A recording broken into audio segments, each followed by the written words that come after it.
Have you ever wondered what would happen if a rogue black hole entered our solar system? Would it eat everything? Could we even survive such an event? Well, that is what we're going to explore in today's video. Before we bring a rogue black hole into our solar system, we should very briefly look at what a black hole is. In a nutshell, a black hole is the densest object in the universe, even more dense than my brother. And trust me, that's saying a lot. It is a mass that has been compressed by gravity past a critical point known as the Schwarzschild radius. Yes, I know that looks pretty complicated. Basically, that formula tells us that the Schwarzschild radius is equal to 2 times the gravitational constant times the mass of the object, all that divided by the square of the speed of light.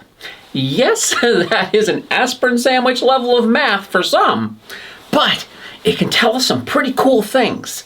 For example, the Schwarzschild radius of one of us, as in a human, or an alien if you happen to be off-worlding, I don't know, anyway, would be smaller than a single atom.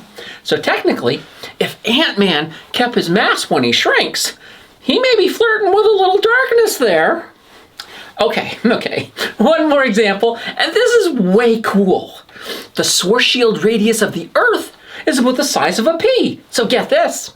If you could compress the Earth down to the size of a pea, it would collapse under its own gravity and form a very small black hole. It would be like a roach motel. Light checks in but doesn't check out.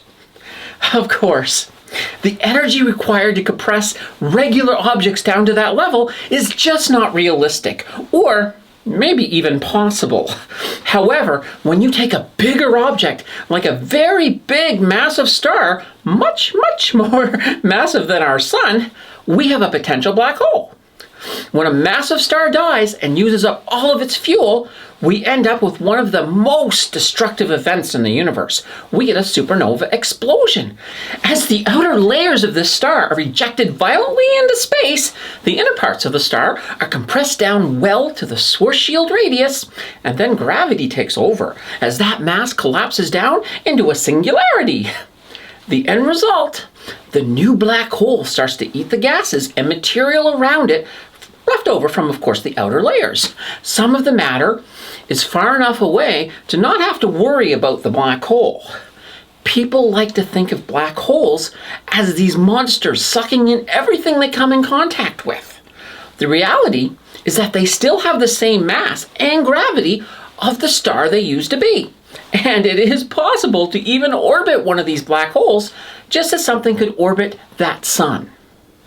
In fact, gravity will play a role in what happens to that black hole. In our situation, that black hole is no longer tied to anything in particular, and thus it is off on a rogue trajectory towards our solar system. Sucks to be us, doesn't it? For this scenario, we need a smaller black hole to give the solar system a fighting chance of sorts.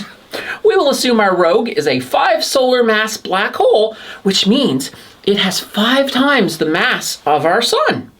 Yikes! This is not going to be good for us. Now, a bigger black hole will just be more problematic than the visitor we have headed towards our solar system. The first thing we need to realize is that this is not a quick zip event, as a typical rogue black hole may only be moving 162,000 kilometers per hour, or, if you're American, 100,000 miles per hour.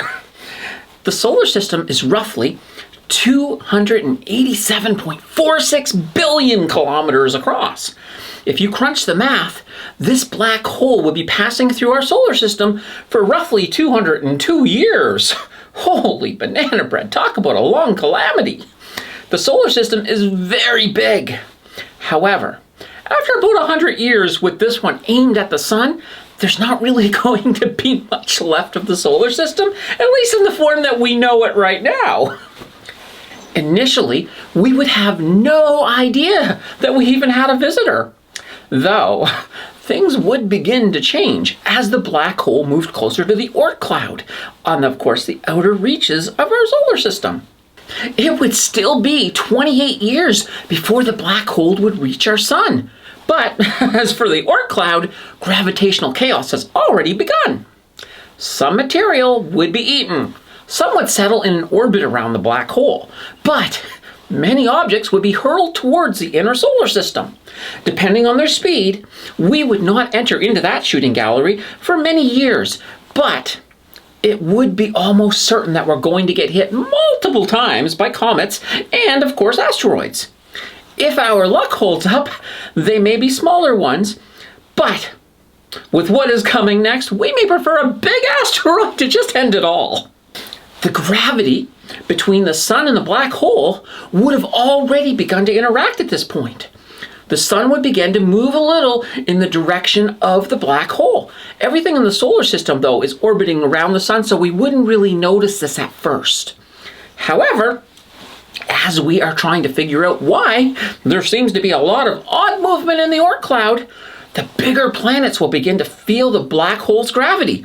Orbits will start to change for the gas giants, and at this point, we know we're in big trouble. Seriously, very big trouble. We would have time to panic. Though, as the next effects would still be about 3 years away. The gas giants would more than likely form bigger orbits or even get ejected from the solar system.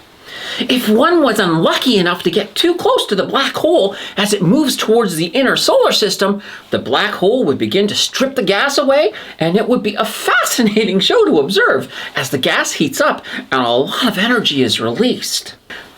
Once the inner planets' orbits begin to change, we would be very lucky to remain in the habitable zone, but I wouldn't count on that remaining the case.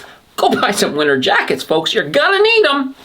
In fact, we are at the point where things are about to get very bad for us, if an asteroid didn't already get us. Many of you are probably seeing the black hole moving towards us and tearing the planet apart. Sure, this is a possibility, though it is just as likely and actually maybe even more probable that we get flung out of the solar system. With this scenario, there is a chance that we could live underground in bases, using the heat from the Earth's core as our main energy source.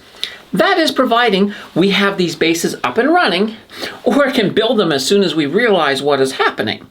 Even so, most humans will not have an invite to the Under-Earth. There is, of course, a chance that we could get hit by another planet with all of the changing orbits. But space is so very big, and that possibility of that happening is actually quite slim. The planets lucky, if you want to call it that, enough to be flung into space will all be heading off into interstellar space, heading off in different directions to never see each other again. After the planets meet their fate, the sun and the black hole will settle into an orbit. If the orbit is close enough, the black hole could potentially feed on the sun's gases. Eventually, there may not even be a sun left if the black hole's hungry enough. Maybe humans are still alive in the Under-Earth, though, but what they would do next, well, that would need to be another video. In the meantime, folks, if you like science content, then like and subscribe, and we'll get some more science on in our next video.